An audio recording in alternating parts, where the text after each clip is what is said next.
আসসালামাইকুম আমার আপুরা ভাইয়েরা দাদারা দিদিরা।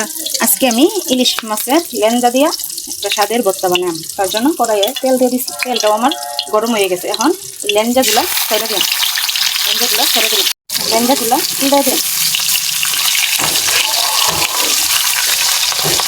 আমার লেঞ্জাগুলা ভাজা হয়ে গেছে। এখন এটা একটা প্লেটে উঠে আনবো। শুকনো মরিচ ভাজবেন।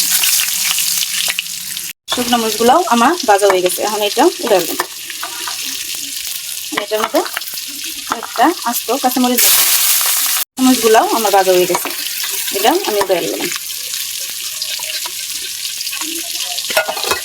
আর এটার মধ্যে রসুন কুচি, পেঁয়াজ কুচি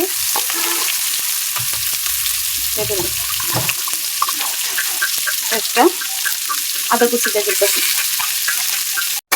আমি বাজে না মিষ্টিও আমার ভাজা হয়ে গেছে। এখন একটা প্লেটে উঠে আনবো।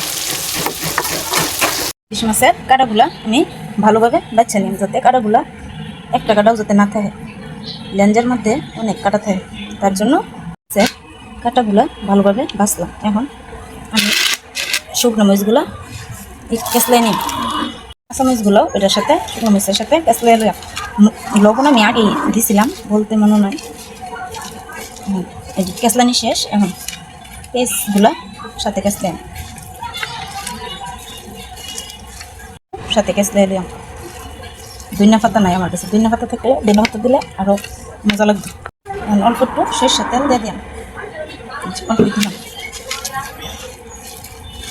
আমার ভর্তাটা মাখানো হয়ে গেছে। এখন একটা বাড়ির মধ্যে আর জ্বালব। আমার ভর্তাটা হয়ে গেছে। এটার সাথে গরম ভাত লেবুড়ি দিয়া খাইলে সেই মজা লাগবে। ভিডিওটা দেখার জন্য অসংখ্য ধন্যবাদ।